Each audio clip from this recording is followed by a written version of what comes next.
Everybody. We are here today because we have a presentation for the demographic study. We have Hazel from, I don't know if School IQ or Site Logic, I don't know which side, but she'll be, School IQ. okay, School IQ. She will be presenting the results of the demographic study. So Hazel, you have the floor. Or whoever from your team is going If first. you would like a quick update on where we're at. Feasibility. Absolutely, whatever you guys need to do. Okay. Thank you. We really have three pieces here. The first piece was the facility review, and you have that report already. And then the last couple weeks, we've been doing staff interviews, and we did focus groups, and we collected that data, and we're in the process of collating all of that, and we're going to have that sort of synthesized together for beginning on March 7th when we start meeting with the key community groups. And tonight, and also this Thursday, the demographic report that Hazel Reinhardt is going to present tonight will be a part of this. So we'll have those three pieces then, the facilities, the interviews and the focus groups, along with the demographics piece, then we'll be able to present to this key committee group, and then they will be able to start putting together some possible options then based on that information. And then that'll be a process. I think we have 8 meetings scheduled for that. So there's a lot of information, so it's going to take some time to put that all together as we begin to meet with them. Any questions about that? No, sir. Thank you. Okay, well then, we'll let Hazel take over. The last time I was here, I was waiting for a new knee. Now I have it. And I still limp around a little bit. So, Madam Chair, Board Member, Superintendent, my pleasure to be here tonight and present the findings of my work on demographics in school enrollment in the school district. Just a quick word about the sources of data in this report. They are from official sources, the Indiana Department of Education, the Indiana Department of Health, the Indiana Business Research Center, and the U.S. Bureau of the Census. So that's the data that we've used here. I think it's important when we talk about enrollment projections to understand something about the environment. Hazel, we're can now I working, and it's interject real quick? Some people might not know what the demographic study is or what the purpose of it. So can you start with that? Because we are live streaming and some people may be joining for the first time. I would assert that understanding the demographics and enrollment and its trends is absolutely fundamental for any school planning. And that school enrollment, because school enrollment is compulsory in every state in the United States, although the age at which it's compulsory varies by state. So given that it is compulsory but within certain age ranges, the school enrollment and the school age population is a subset of the general population. And as such, I would argue that you treat it and project it as you would the general population. So it's a population phenomenon. What has occurred, especially more recently, is that education, I would make the argument, has become more of a consumer good, and hence parents are treating it as such, and more competition has arisen, and this competition and choice has been a policy now of many states. They're funding it, and that has created a very different environment from the environment of pre-1990, pre-2000, when state-funded competition started to become more prevalent. When public schools had, if we could use the word, more or less of a monopoly on education. And that's no longer the case. We also have to consider the competition for students. So is that? Yes, ma'am. Thank you. Thank you. So given that, I'd like to start by reminding us that the environment that we're now working in and that we're projecting enrollment in is very different from the environment that we would have even thought about 5-6 years ago. And the first thing that I'd like to emphasize here is that we now are experiencing very low fertility in the United States. And the significance of that is really it's the measurement of the number of children a woman has at the end of her childbearing years. So although the number of women of childbearing age has increased, the number of births are decreasing in the United States and in Indiana. And that simply means that over time, and in the very near future, in fact, we have fewer children of the age to enter kindergarten or first grade. And from past birth variations, changes, you probably read that many institutions of higher education are focusing on what they call a cliff in enrollment because the number of high school graduates will be declining. So the significance of the size of the population is very important here. Now, the consensus among demographers is that the pandemic would result in fewer births, and it certainly had a very dramatic impact. And in 2020, in the US, we had the lowest number of births since 1979, which is pretty incredible. But births were up 1% in 2021. We haven't seen for all states, although I guess we do have a hint of what it is in Indiana.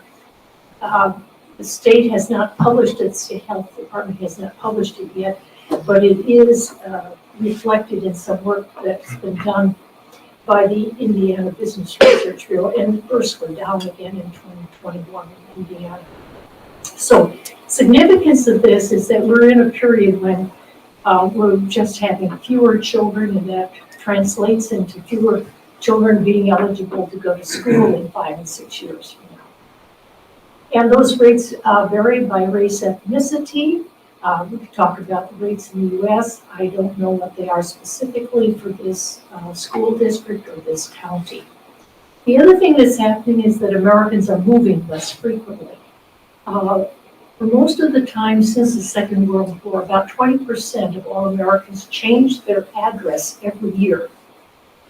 And now we're down to less than 10%, 8.4% to be precise. Now, when we look at the data in this district, I would argue that it shows a lot of evidence of student turnover, that we have students moving more frequently than we would in many other places. But generally, people are moving less. And then, of course, the topic of which we're all getting very tired and also participating in is the aging of the population. And that's pretty dramatic because there are places where the population is what it was 20 years ago, but there are far fewer children. And so we're going to see a demand for different type of housing. We're already seeing that. Smaller percentages of households with children.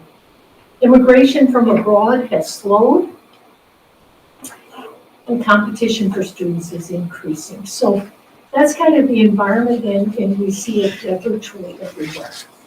I have a quick question. Yes. When you say immigration from abroad is slowed, what is that based on? Because when we see what the influx coming in from Mexico and even into our communities and the Hispanic population that's growing dramatically and has been growing dramatically in our area, how do you account for that?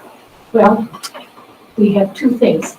We have what we would call legal or documented immigration, and then we have undocumented immigration. So are you referring to legal documentation? Yes, When you and say- also we can dispute how many people have crossed the border. There are estimates of millions who have. Don't know. Many of them are not Mexican. You have to remember. No, I realize that. They're from the words are they're from all over the world. We have people crossing in from Canada to the United States at a higher level than we ever had. From India, from various other places, crossing the border at the south, quite a few Venezuelans, Central Americans, but we don't. But we're not seeing it in a lot of areas. It's very much concentrated in certain places. Florida, Texas, California. I have a comment too before you move on. When you talked about the less mobility, I know you talked about moving from state to state, but in our district, there's a lot of mobility of students moving from different parts of our area or moving in and out from like Chicago or Detroit. Does that factor into this at all? Oh, yeah, yes. It's not only from state to state, it's just changing your address. So you may have more movement here, but by and large, my point is people are more likely to stay in place than they have been in the past. So is this more general and not Yes, it's more specific to general. our Yes, district? more general. It's more general, yes. So I have a general question along the lines of Wait a minute, fertility. Troy. Yeah. Then if this is more general, how does it, if our circumstances are different from the generalizations of this, how does this help us with our Well, one of study? the things that it will help you is to think about that people as they're aging are less likely to be moving. We have this notion of people aging from the Midwest, moving to warmer climates. There's less of that than there was in the past. People just staying. We see it with in some instances with employment, unemployment, that people do not move as they would have in the 70s or 80s. Okay. Yeah, I just had a follow-up question on fertility, varies by race and ethnicity. I know you said you didn't know the breakdown here, but nationally, what does that look like? Nationally, all groups within the U.S. are now below replacement. One of the things we need to remember, an old notion we have, is that immigrants from Mexico had higher fertility. Today, in Mexico itself, fertility is at replacement level. What does that mean, Hazel? 2.11 children at the end of childbearing. We're in Indiana right now, it's probably 1.77, which is sort of in the middle of the pack. In the U.S. as a whole, it's 1.73. Across all races, or just? It would be maybe probably 1.5, 1.4 for white non-Hispanic. It's very low.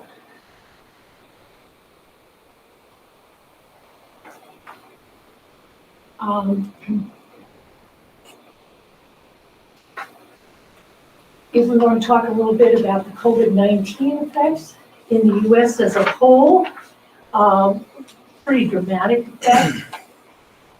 Kindergarten classes were smaller as students attended no school, calling it redshirting, homeschooled or attended non-public schools. Elementary grades were also lost to homeschool and non-public, less of an effect on middle school and high school enrollment. Homeschool numbers soared, non-public enrollment increased.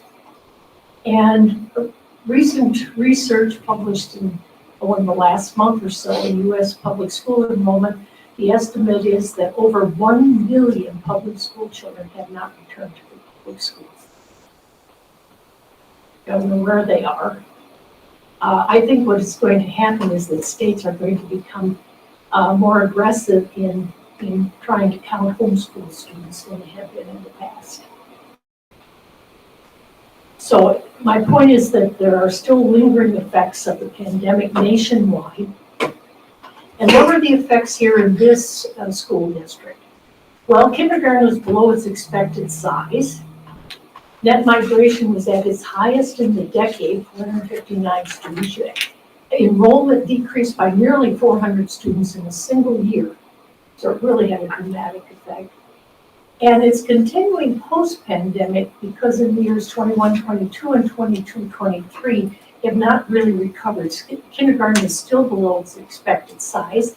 We've had an increase in choice scholarship students, which occurred really after the pandemic year. So a real increase there. And of course, we have no home school data, so we don't know, but I would mention that is up as well. If I could, how does the choice scholarship students and the net out migration have a direct cause and effect relationship with COVID versus just Well, we see, People I choosing mean, to nor, leave the we'll look at district. the I can numbers, we understand it see with a kindergarten. real increase in the number.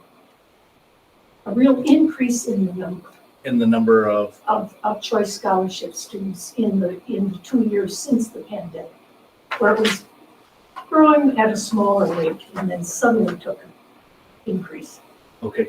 And could you define the choice scholarship? That's choosing to go to one school over another school? No, choice scholarship is an Indiana program where children with meeting certain income requirements can attend non-public schools and the state will pay the tuition.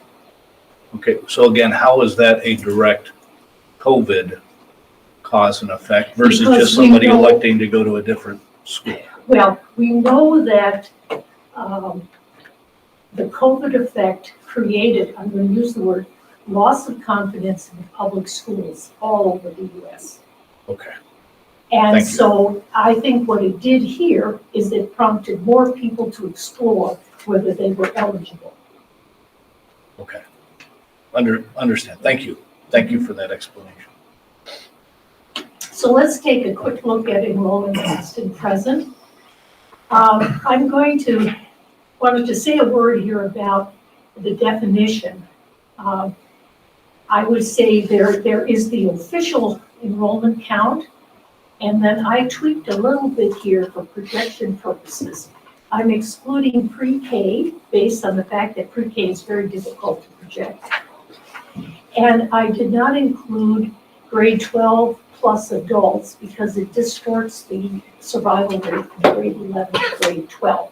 So then I give you the example of that effect of that decision for 2022-23. The official enrollment is 11,319 students.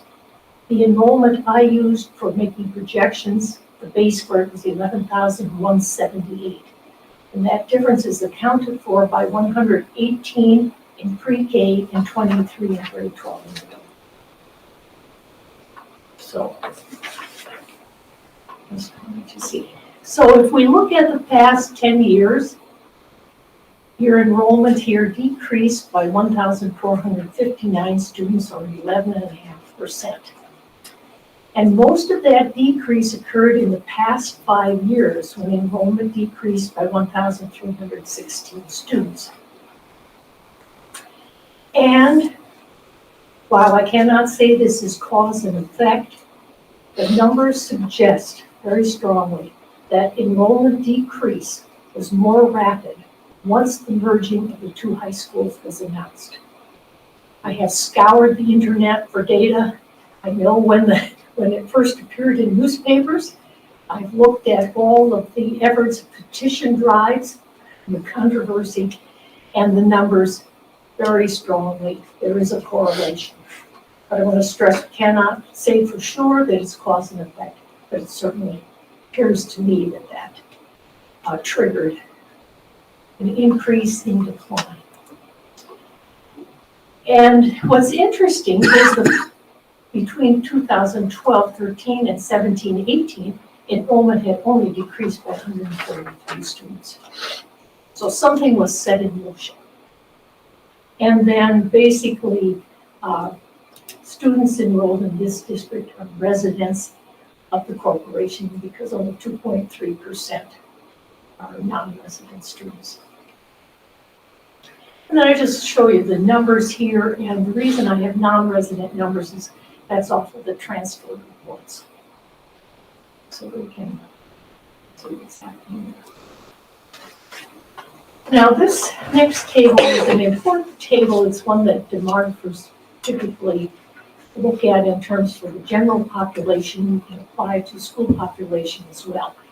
On the left-hand columns, we can see year-to-year change, and I'm using fall enrollment. So we see between fall of 2012 and fall of 2013, you had a gain of 53 students. And the next year it was a gain of 30, and the year after a gain of 22. 15 to 16 had a big drop. 16 to 17, fairly small, and then we see large numbers. On the two most right-hand columns, natural increase, decrease, That is a measure of the difference between the size of the incoming kindergarten class and the outgoing grade 12. And you can see those numbers are have been positive, and so over the 10 years, they've added 1,066 students. You see on the net migration, and that is both a measure of students moving across the district boundaries versus the transfer to another school or to this school, to a non-public school, whatever. And again, you can see the large numbers of net out migration that started to occur after the announcement of only one high school. And of course, the natural increase, decrease in the net migration equal the change in enrollment.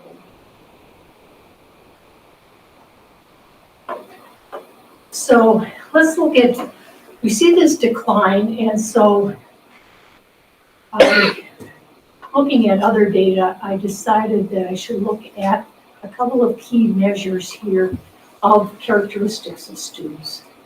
So I pulled out here students by selected race, ethnicity, and free and reduced meals.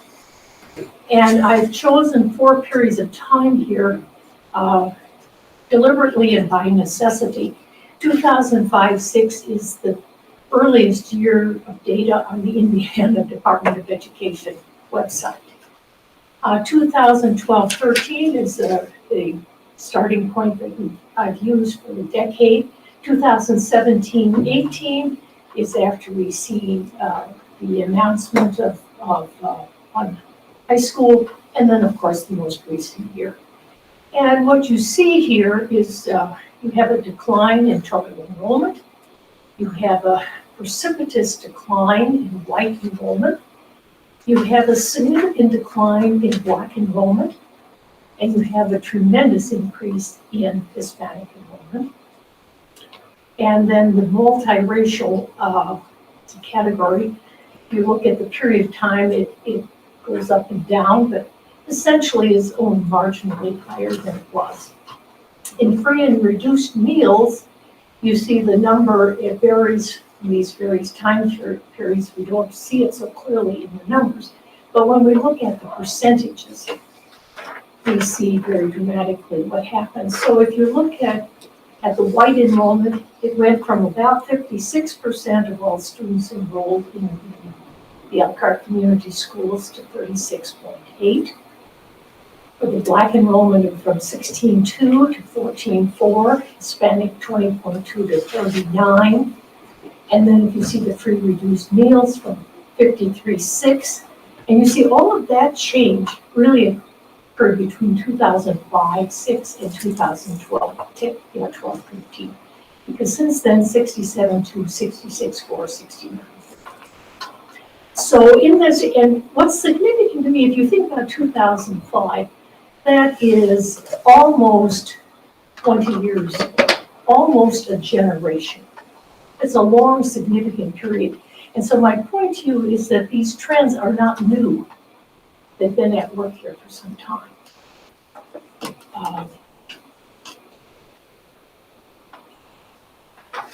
We can go back here. The decline in white students, I think there's some white flight, but I also think we have to take into account the decline in fertility and the aging of the white population, because the white population has a higher median age. The decline in the Black student population, there may be some Black flight as well. That's something we don't talk about as often, but it does occur in certain districts. And the district, obviously, its students became significantly poorer than the population of the district itself. Can I go back to that? But wouldn't you, I mean, it stands to reason, though, that, you know, our free and reduced population is increasing, so we're losing, the students we're losing are not the poor. Other data would suggest that, yes, when we look at where students are going, yes. And Hazel, along that same line, have you looked on a racial basis how free and reduced lunches are applied. I'd be interested to know the percentage of white students that run free and reduced lunch I in the can't early tell you years that versus from- I can't tell you that from the data available on the Indiana Department website. I would imagine that, I don't know if the district keeps those kinds of records or not, Steve.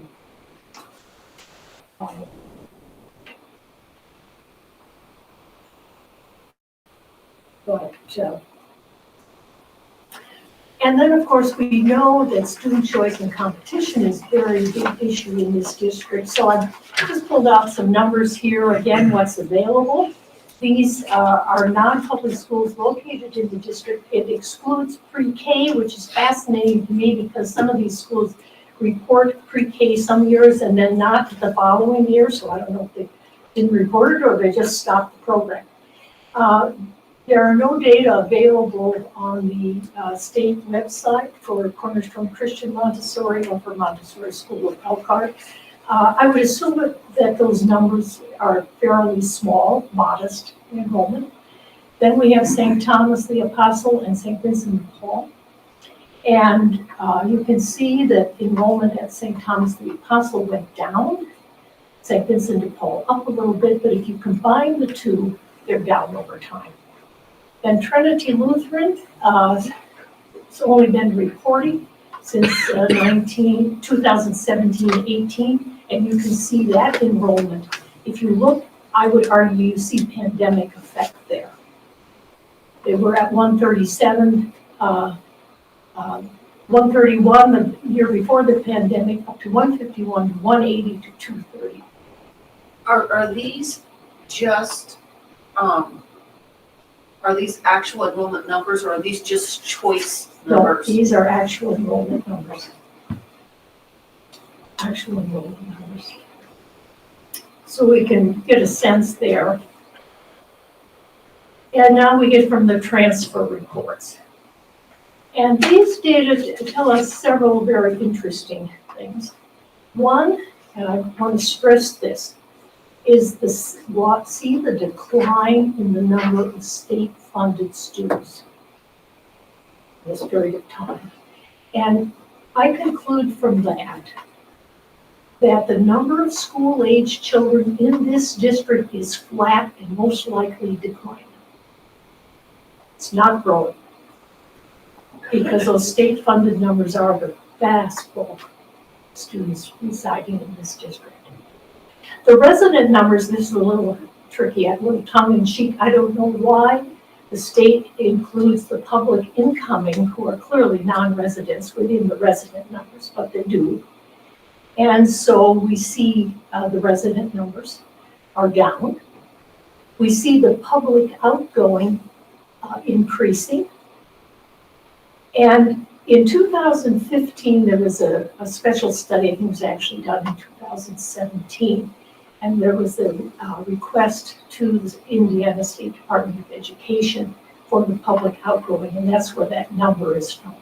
But you can see how quickly those numbers have grown. Then we get a net public. Then you see the choice scholarship. And to answer your question here, notice that the choice scholarship was at 400, went to 460, and then 582. So it's, and of course that then means with net transfers, you have between 2017 and 2022, I'm talking all of the year here, an increase from 1,610 to 2,279, to a substantial increase. Now, summarizing that, we have a 5% decrease in state-funded students who reside here, and that's of course the majority of enrolled students. We have an 11% decrease in students attending Elkhart Community Schools, and that of course includes the public incoming. And then you see the increased numbers, 471 in the public outgoing, 177 in the choice scholarship, and 669 increase in net transfers. So that we know that the transferring, making a decision to attend another, in this case, most often public school system, is obviously correlated with the decline of students. Even more interesting to me is that if we look at the market share of state-funded students, your market share held for a number of years, and in 21 and 22, it fell. So again, kind of a post-pandemic. Can you explain what that market share refers Well, to? if you look at state-funded students, the percent your resident number is of that.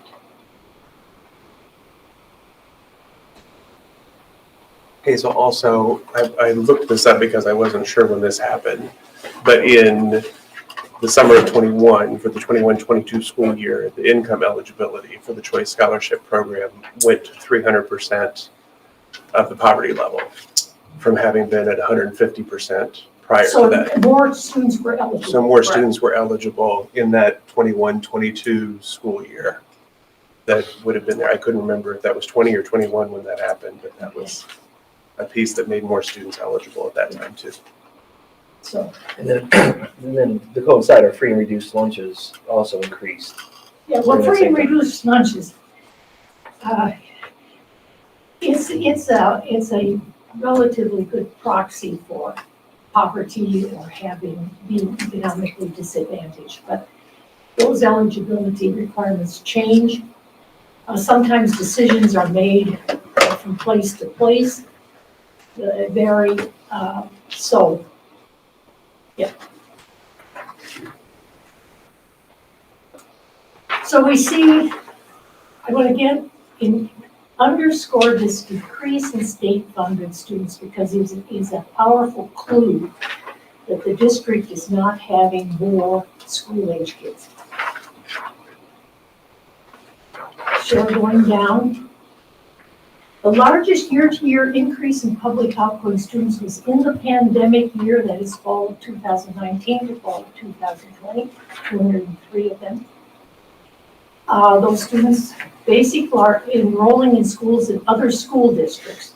Charter school enrollment here it fluctuates widely from year to year. And in 2022, the student numbers are actually less than they were in 2017 and 2018. So that's fluctuating. It's this movement to other districts. And here we see, again, now this is the public outgoing, those going to another district, and that includes both parent choice and other. Most of it is parent choice, but there are a few other. The charter school, and you can see there were 180 of your district residents attending a charter school in the fall of 2017, and it was 168 in the fall of 2022. So I would expect that number will increase just because we know that we have a charter school that's going to be opening within our district in August. okay. So I would see that that's going to have an effect as well on our numbers.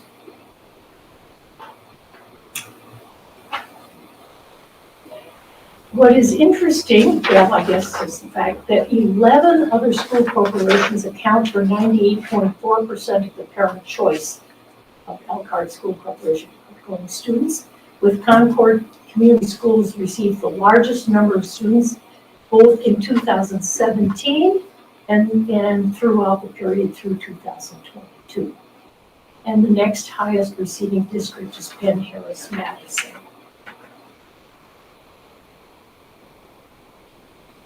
And then I'm showing you those other schools there and the enrollment of your residents going to them.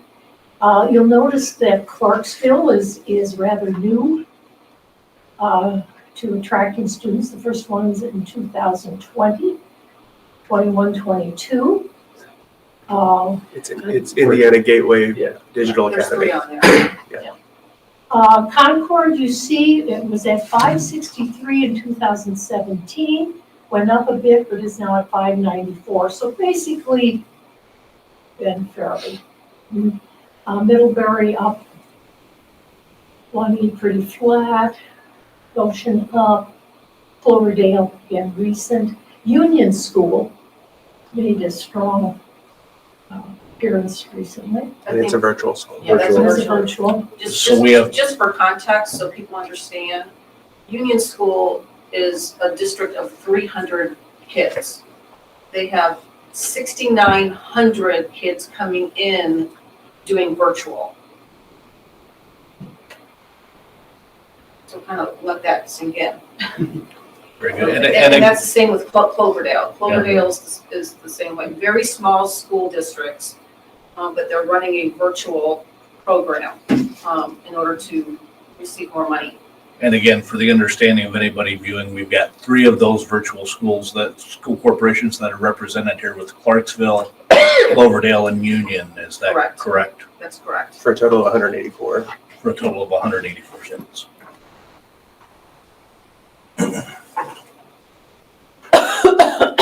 Then the change between 2017 and 2022, you can see Union School, a big change. Concord, very modest change, C31, which is next grade. And then you'll see that this group, they represent 471 over 494 increase. Now, you also have incoming students that come from the same districts that you have outgoing students. The largest number incoming are from Concord. 26 from Penn Harris Madison. Public outgoing students cause most of your loss of share, and there are many reasons for this. And from the data that I'm looking at, we can't address some of these reasons. I'm stating things here that from my experience in other school districts in other states. Some students make the decision to transfer to another public school district because of the proximity of that district's schools, that they may actually be closer to where the student resides than the schools in the district. Some of it is personal convenience, such as before or after school daycare.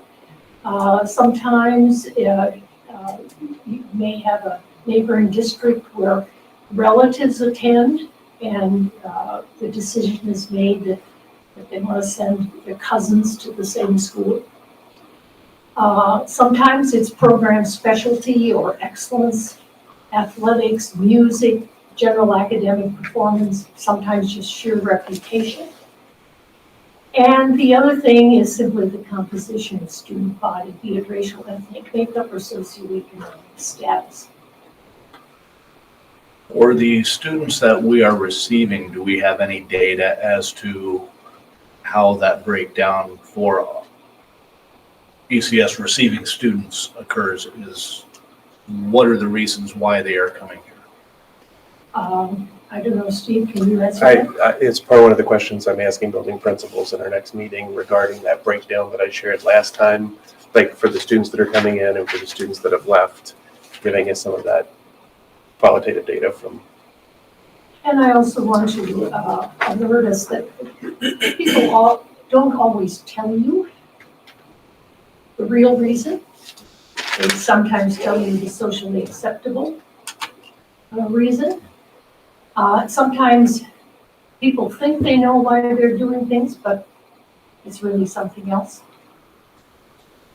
What we can tell from these data is that of the 98.4% of the outgoing, 66.7% are attending a district with a total enrollment that is less than half that of Elkhart.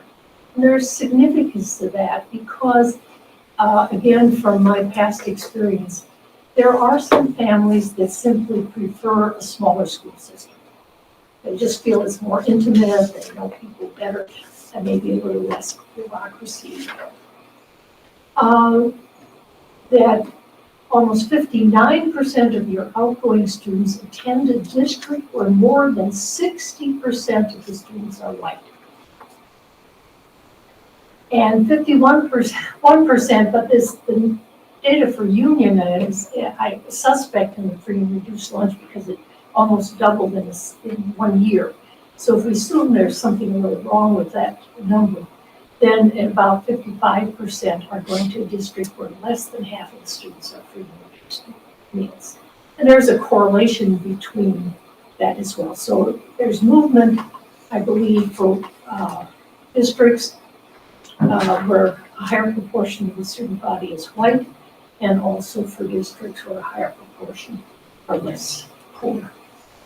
Now, the exception, of course. Hazel, if I could, I think we have to be very, very cautious when we're throwing down terms like white flight and that we're having white students leave to go to another corporation that's of a more homogeneous racial makeup.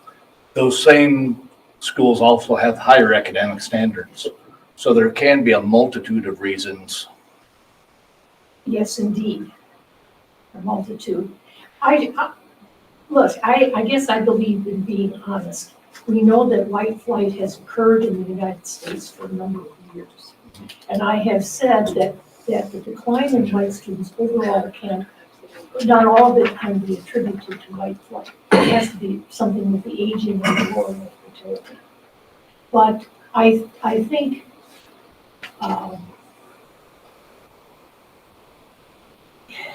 you can call it what you will. People are separating out. But to call it white flight assumes that there's an acceleration in white flight, that something has happened that has caused us to go from has caused our Caucasian population to go from a more diverse setting to seeking one that's more homogeneous. The more diversity. I think the word you're looking for is multicultural. Correct. I mean, we live in an urban district that's more multicultural, but we've always been that way. And to say that all of a sudden in the course of the last 4 years. No. That's why I provided the data for you. This has been going on for a long time. That's why I had the data back to 2005. And it shows that it's been slowly. Yeah, and again, we've had multiple things happen. In that we've also had our academic performance decreasing at the same time. And my point is, as we throw these slides out there, we have to be very cautious in how we represent things, because it doesn't always paint there's no easy answers. I'm not suggesting there are any easy answers. Can I interject? I think we all should just keep in mind that this is data that we're looking for things. It doesn't represent the entire picture. This is just one piece of the process, which will connect to other pieces. But I think what Jeff wants for us to be cognizant of is that we're using more socially acceptable language to describe some of these scenarios. And more data-driven language. I think we have to look at the student body as a whole, rather than a specific cultural group, and we have to take in the socioeconomic means along with the racial means. Percentage of free and reduced. Correct. Thus, going back to my question of what percentage of white students left that were not on free and reduced lunches versus what percent of those who stayed are. So I don't think that's something Hazel can answer. That will be something we will have to get from the district. But this understand, but I don't want it to just be drawn upon racial lines that it's the white students who are leaving and the others aren't. I think it's a more complex reasoning in terms of the exodus. What may be driving them may be complex, but the fact is you have significantly fewer white students. Correct. And white students traditionally are more economically advantaged and have additional means that help facilitate that flight out of the district versus other racial groups. I don't want us to get in the weeds on this because this is still a part. So I don't want us to have to focus on one group or the next. This is just themes pull from the data. So there's more discussion that we can have and other factors that we can bring into the discussion. The case I want to draw to your attention now is that the largest number of your outgoing students attend Concord, which is a district with characteristics very similar to you. That is, it is a majority-minority school corporation as well as one with a very high percentage for reduced needs. So there's one way I think of looking at this, and that is that we have two different phenomena going on. We have one with a large number of students that we look back even at the data when we saw in 2015, already attracting a large number of your students. And so what's driving that? It's obviously proximity may be one of it, but there may be other reasons versus the other set of districts and students are going. So the largest school corporation that we're going to is we're going from a diverse setting to the largest corporation receiving our students is also a Yes. diverse setting. Yes, which says something else is driving it. Okay. Thank you. If we look at, I want us to take a look, however, at size here, is that the point that most of your students who are leaving are going to schools or school districts, corporations significantly smaller than yours. Only two of them are, only Penn Harris Madison is of a comparable size and South Bend is a little larger. If we look at the percent of white students, here you see that you and Concord are very, very similar, but immediately it jumps to over 60%.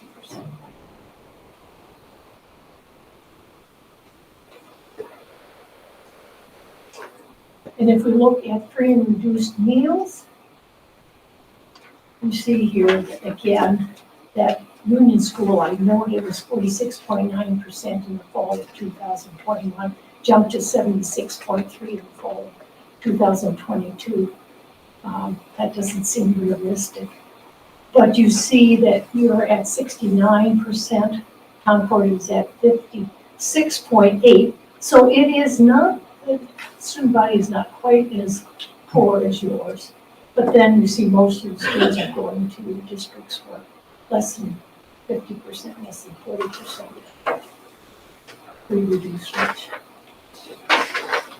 All these data suggest several factors are at work, and there's no silver bullet that will stop the outflow of students. And I guess that's what I want to really stress, is that there's not any single thing that will stop this outflow. In my experience in various states is that once students are flowing down, they continue to flow. Very hard to counter those trends. Let's look here a moment at your enrollment. I tend to look at a couple of things across the kindergarten line at the top, the row, and you'll see the decline in the number of kindergarten students over time. Down the column of 22-23, you can see that you have some large classes in grade 9 and 10. Those classes will most likely be reduced by out-migration or dropping out. And then the diagonal is the way in which we will calculate migration. So the kindergarten class of 2012-13 had 1,137 students. It's in grade 10 in 2022-23, and it now has 960 students. So we can see the effect of that 10 years on that cohort. So now let's think about the future. Births are declining, and you can see here that births in the recent time frame were at a peak in Indiana in 2007. That was the same year they were at their peak in the US. 2020 dropped to 78,000, and I believe the numbers for 2021 are around 76,000. And in fact, in Indiana, there was only a difference of about 600 between the number of births and the number of deaths in 2021. So it came very, very close to having a natural decrease in the state as a whole. In Elkhart County, you can see that the largest birth year in recent times was in 2006, it was the year before, state as a whole, and that the number of births to residents of this county, that means on the birth certificate, mother gave an address that could be coded to this county, has decreased from 3,562 to 2,911. So pretty substantial decrease in the number of births. So now we want to look at Elkhart Community Schools share the county pool, and point out to you in the next table that the share had remained within a very narrow band of percentages through 2019-20. So we can see it started out at 31.92, went up to actually 32.09, but this is very consistent. The pandemic dropped it to 26.92, we had a little recovery, 29.54, and then dropped again this year to 27.12. Now I've seen that same pattern in a number of other districts, so that's not unique, but what it suggests to me is that you will probably not be able to get back to pre-pandemic levels. And you understand the pool, I've adjusted the births reported on a calendar year to the requirements for a school year in Indiana being age 5 by August 1st. So we adjust that.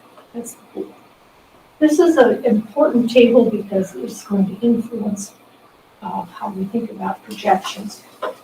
So for the kindergarten assumptions, I assumed a low that you would take of a pool of 27.86, which is the past 3 years, which includes some pandemic effect, but it also has that bounce back, and a high of 28.33, which is the past 2 years. Now, unless you can get back into the 31% of the pool, which I think the probability is very low, you will have decline in enrollment. There's just no way to escape it. Longer term, I took a little more optimistic approach. I adjusted the projection made for Elkhart County resident births made by the Indiana Business Research Bureau. Those projections were made based on higher fertility of around the 2015 timeframe, and they won't make new projections on it until they have all the data from the 2020 census. So I felt that was a little high. We'll look at that. I reduced it and took the births of the period 2015 to 19, increased it by the percentage projected growth of women of childbearing age. That resulted in births of 16,109 for 20 years, 2020 to 2024. That average is 322 births per year, and Elkhart resident births have not been this high since 2008. So I'm not certain that that's going to be achievable. Here you can see that that had been projected for 17,350, reduced it to 16,109. But this table does have a very important set of data on that, and that is look at how little increase was anticipated in births in this county between 2020 and 2029. That again is a pattern that we see in many states, many counties. So I've taken the pool. It was a pool based on actual births. I've bolded there. I have this past year in there. You will see that the pool starts to decrease starting in the year 24-25 and continues to go down and then starts to come back up based on that assumption I made that births would be a little higher, which I've also said may be a little too high. And I take that pool and multiply it by those capture rates of kindergarten, 27.86 and 28.23. And you had 843 kindergarten students. The lower one would say next year 865, 854. This is following the sizes of the pool. And the other one shows the higher one at 880 up to 933. I sum those 10 years compared with the previous 10 years. Previous 10 years, we had 9,548 kindergarten students in total. This is bringing it to 8,643, 8,753. So simply fewer kindergarten students being put into the system. Now let's look at net migration, because this one has a lot of puzzling aspects to it. And I pulled that out in red. Again, I don't know what goes on here, but you lose students between first grade and second grade. And that has been going on for a very long time, at least 10 years. And the numbers vary, but sometimes quite large. Then, what happens between grade 2 and grade 3 has been negative since 2017, but otherwise it had been positive. Then you have another loss of students, except for the last 2 years, between grades 3 and 4. And there are some years where that was very large. In fact, suggesting to me that they moved to another school or did something. And then you have a loss at the transition from 6 to 7, which is the entry middle school for you. And that too is a consistent negative number. Then, as is typical for many schools, you had an increase from 8 to 9 until the last 4 years. And then you see the large numbers of loss in transitions from 10 to 11 and 11 to 12. Now, when you have numbers of this size, first of all, it suggests to me that there is a mobility turnover in students, but also with the large numbers that you have, again, it's very hard to have enrollment growth when you have this kind of net out migration, which of course is capturing students who are transferring and that sort of thing. Then here I've organized it just as your K6, 7, 8, 9, 12. And you can see the kind of loss we had. We had a little bounce back from the pandemic, actually a plus of 14 between the fall of 2020 and 2021. You see the loss at middle school and then the loss at the high school. And that tells you, how those numbers are composed. Now, we looked at them as numbers. Let's look at them as percentages of survival rates. Anything that's over 1.000 means that the same number of students progress to the next higher grade. And anything less than that, you can see that 0.958 is basically you lost 4% of that cohort in the grade transition. So I bolded out those with the numbers well below the net out migration. You can see those. But you see that you have very, very few grade transitions that are at 1.000. So I looked at what I thought might be reasonable rates to put in a projection. So I took the 4 years prior to the pandemic and the most recent year. I wanted to avoid the pandemic year. And then I took the 2 years prior to the pandemic. And these are the rates that average for those years. They don't look all that different, but they do produce different results. The 2 years prior to the pandemic, overall in 10 years, and I've used the same kindergarten assumption, which was the low one here, so we have the same number of kindergarten students, so we can isolate exactly the effect of those survival rates. And you can see at K6, the difference is 10 students, so not much difference there. We get a little more difference at 7, 8, and at 9, 12. And that would in 10 years have an enrollment of 9,900. So I then did 4 projections with the 2 kindergarten assumptions and those 2 survival rate assumptions at 11,178 here, because I'm not projecting pre-K or the 12 plus an adult. So I have projections ranging from 9,757 students to 10,041, or a loss of 12.7% to a loss of 10.4%. Kindergarten is projected to be larger than the previous year's grade 12, which is a continuation of the past. And net migration is projected to continue, but be less than what you've experienced recently, averaging 243 to 284 loss every year. The past 10-year average was a loss of 253. The past 5-year average was a loss of 337. So you can see that the projections really have moderated the outflow. And based on the kindergarten and using that moderated outflow, we still get enrollment decline.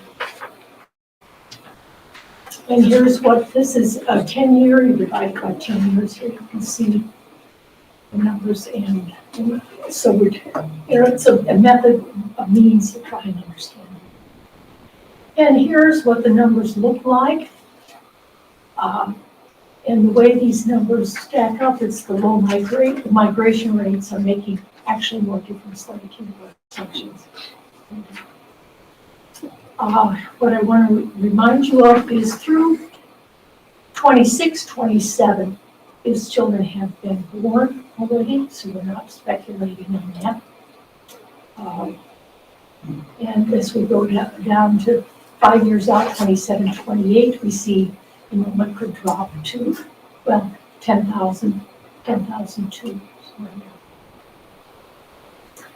And then when I look at it from K6, 7, 8, 9, 12, we can see these numbers, and I think I have the next table, that shows the change at K6, the first 5 years, a decline anyway from 390 students to 473 students, and over the full 10 years, it would be 239 to 345.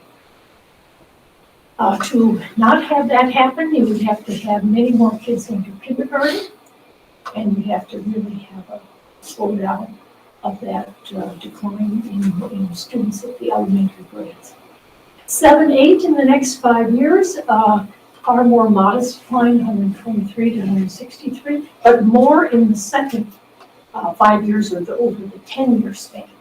Because in the first 5 years, the kindergarten assumptions have no bearing on middle school. So we see that in the second.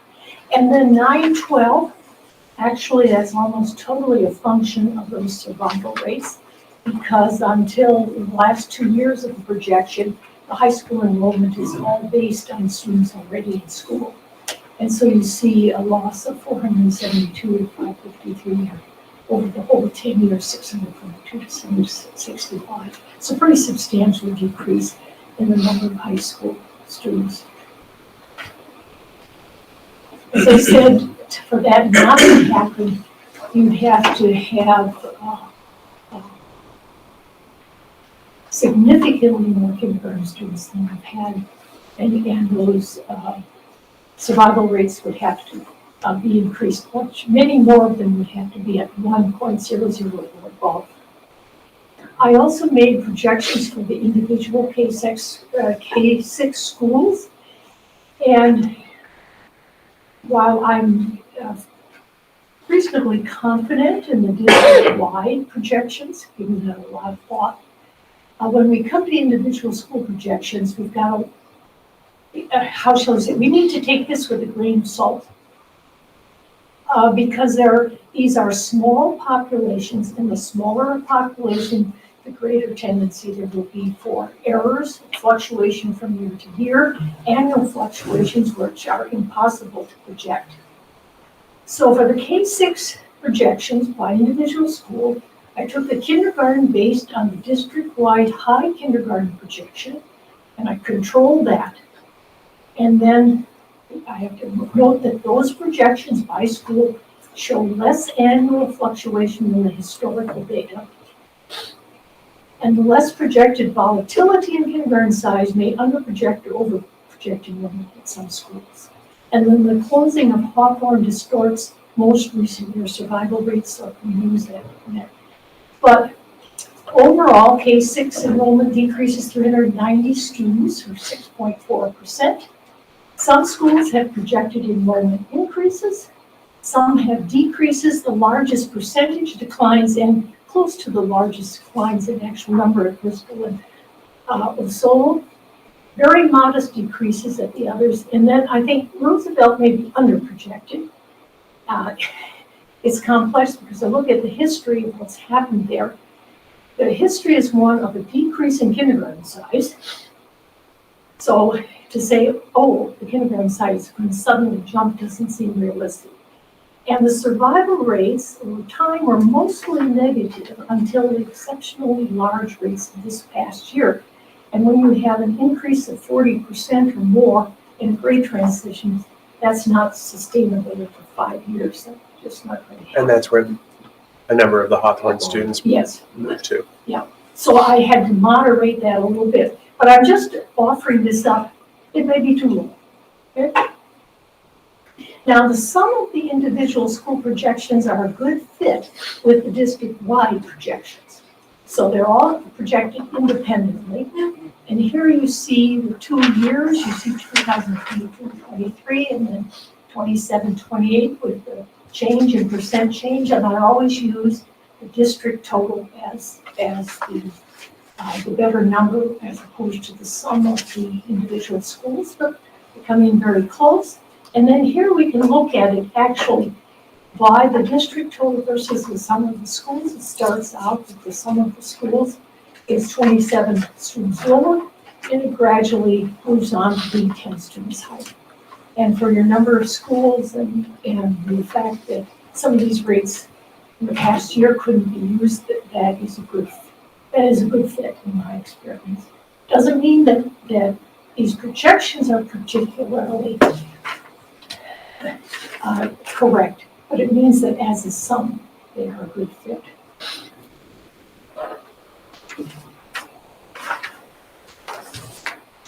And then the individual middle school projections, same issue, small population, annual fluctuations, impossible to project.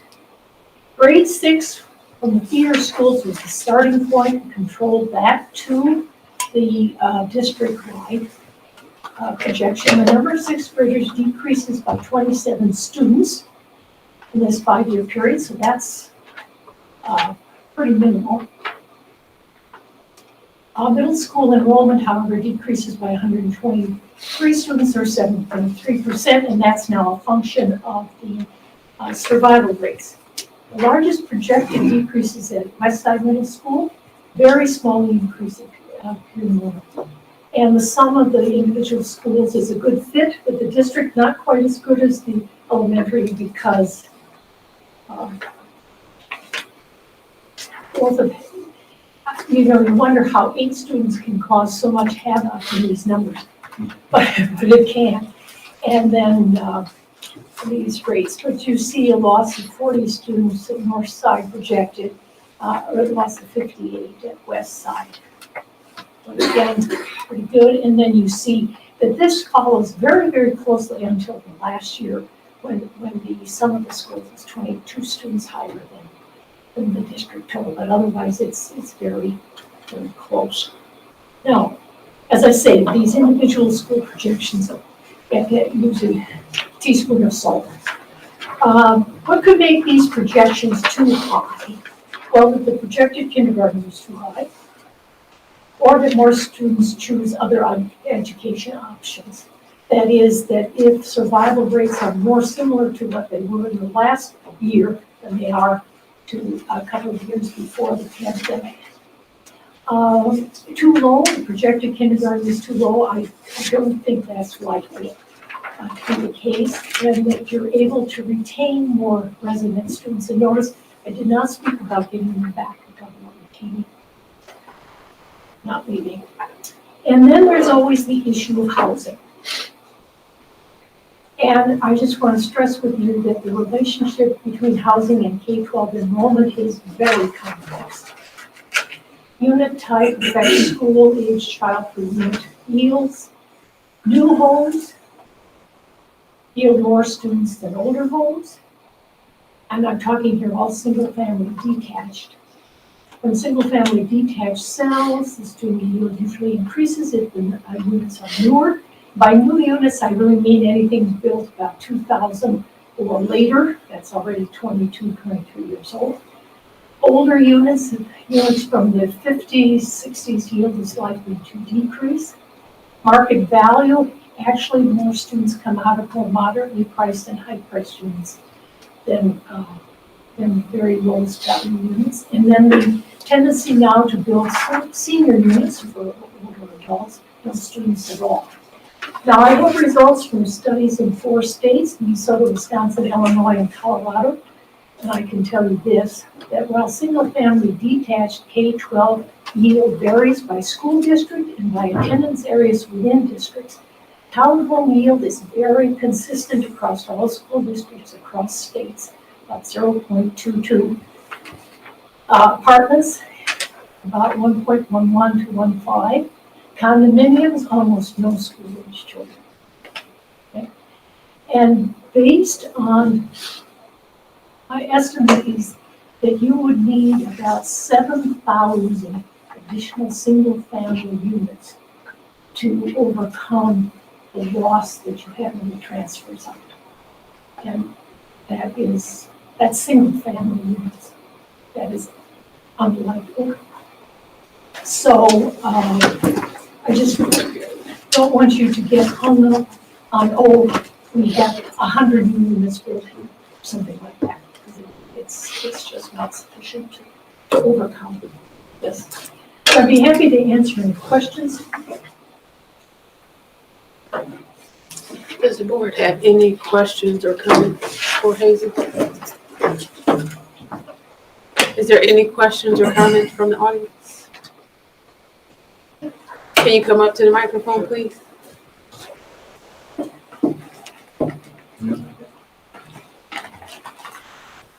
John Deputy, local community member. I was curious if you have any data or information regarding a charter school coming to town and the potential impact on your enrollment. That would be one question. Also, well, let's start with Obviously, it will have some impact. It becomes a question of what its targeted enrollment is and the length of time it takes to achieve that target. I don't know. Do any of you have an idea? So 200 was their targeted enrollment. 200, yeah. And I saw a news story the other day that they were about halfway there with enrollments ending last week and and going on a waiting list. what grade levels? Because it's not all. K K- Three K6. or 2? K6. K-6 Okay. to start off. I think it's probably gonna be 175, 180 with, of that, probably 90. From Elkhart Corporation. And then they'll add a 7th grade the following year, and then they'll add an 8th grade the following year after that. Correct. So, probably, you think 80, 90 the first year, 120, 125. Did you have a follow-up question? I do. So as you embark down the road of your capacity situation and you have to look at closing schools, have you considered when you close a school, what attrition you're going to get from your enrollment base? And if you base that on the number of schools you're going to have to close? I can't answer that question. I'm not an expert in that. I can tell you from my experience that closing elementary schools usually does not result in a lot of attrition.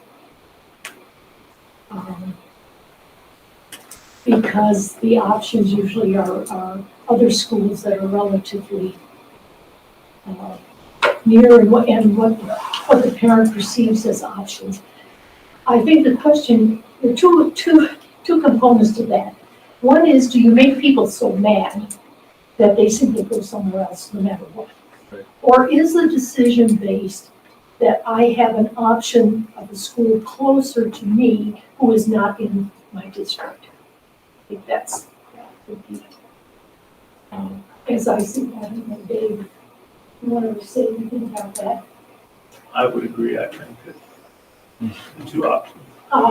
Yeah, and I think that's a very valid point, that as we're looking at all of this demographic data, there are more qualities that come into the equation than just the demography. We can't look at this data and just assume that we're gonna have another 12% decrease in population over the time, or 12% decrease in enrollment over the next decade. We have to really look at why.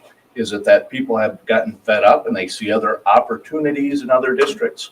Or is it just because there's other alternatives closer by? One of the things I ask you to remember is what you can and what you cannot influence. You cannot influence how many children people have. Correct. Okay? And what part is driving this is that decline in the kindergarten. Sure, but also what's driving that is that people are making a choice to take their kids out of Elkhart Community Yes. Schools. Yeah. And, one of your final slides, these projections will be too high if more students choose other educational options. They'll be too low if we can just retain more of our students, and they'll be even more too low if we can get some of our students back. I'm just sorry to be so hard about this, but I have done this for some 30 years. And it is, I can't show you anybody who got any sizable number of students back. Sure. That's just. I understand that, but that does not mean that that should not be our goal. And I take, and I'm sorry, I don't mean to come off as overly obtrusive with this, but as I have talked to my personal friends who have left the district, I have not had anybody leave who has made the statement that I am leaving Elkhart Community Schools because they're too racially diverse. I have had friends leave because they feel that they have been sold short, that our offerings are not meeting their personal or their familial expectations, and they can do better elsewhere. And that, I think, is something that we cannot minimize and just say there's nothing we can do to turn the ship around, that it's only that people aren't having enough babies right now. What I would like to counter with is that very few people will actually say to you, I left because it was too diverse. I just want us to keep in mind that this is a small part of the process, and we will vet all of those additional options as we continue to go through all of the information we have, work with the key committee to see what the goals are and what the options are moving forward. This is just one piece of that doesn't include a lot of other factors. Did you have another? Yeah, one final, and it's really more of a comment than encouragement. I agree with you. I'm Yeah, glad thank you, you're on John. the board. I find that comment that people won't tell you that the school corporation has become too diverse when the diversity hasn't changed drastically throughout the years. It has. What is the data that backs up, that shows that Elkhart Community Schools, I don't know those numbers I off the don't top know of my what head. slide is on the Yeah, slide I think that the Hispanic population. But It's has that double. diversity changed because we've had people of affluence or people of means choose to take their students out of this corporation, which has changed that balance? I would just comment, I hope that I hope this isn't the end of this. I hope that the demographic study, which is one bullet point, Exactly. I hope the committee spends a great deal of time coming up with a growth plan that you can offset what you're gonna have to go through. I would hope you'd spend a lot of time on a growth plan. I have a tendency to disagree with with some of the demographics that were presented tonight. I would also say, I hope in the future that the school system will embrace data. Will embrace data, they will present data transparently to the community. They will do it on a semi-annual basis so the community can follow the trends and follow the improvement that I think is going to happen in this community. Thank you. Thank you. Thank you, Jim. And we will be spending with the community March, April, and May, and longer if need be, to come up with the solutions that work best for the community. So this is not, what we're doing is not going to be hung our hat on what Hazel is saying the numbers say. We're all going to look at the numbers, and we're going to come up with some solutions that work for majority of the people based on all of the input. Does anybody else from the audience have any questions or comments? I think some of the board members had something else to say. I would just, reiterate to what John said, as I'm sitting here and as I've been going through all this stuff and we've talked about it for weeks, and I've been tracking the data forever. And I sit here and I think what the key committee is being tasked with and how they're gonna do this, it's mind-boggling. And I think the point is very well taken. We have to, as a district, as a board, we have to come up with a plan for growth. And whatever that entails and means to be able to, as Jeff Miller said at our last meeting, when he stood up and said, what do we want to be known for? One of the things that people have talked about is being known as an education destination. That's what the merger was supposed to do. And yet we've lost 1,500 students since that. So as a district and a board, we have to be thinking about what do we need to focus on to be able to be that destination district and to grow and to maintain and retain, regardless if the low birth rates or the demographics show it's going down. All the districts around us are farming our students, and we're letting it happen. And in a school choice environment, we have to get competitive. And so that's some things that we need to talk about. I think the key committee can help us with that and look at how do we come up with a plan that while we're gonna have to close some schools, how can we make it that it's gonna be better? Even though we have to close schools, the results will be better for our students and for their educational outcomes. Did you have something you wanted to add, Doug? Yeah, I agree. This can't just be an exercise of versus capacity. It's got to be more than that. Is there any other comments from the board? Dr. Tarn, do you have anything? Nope. Meeting adjourned.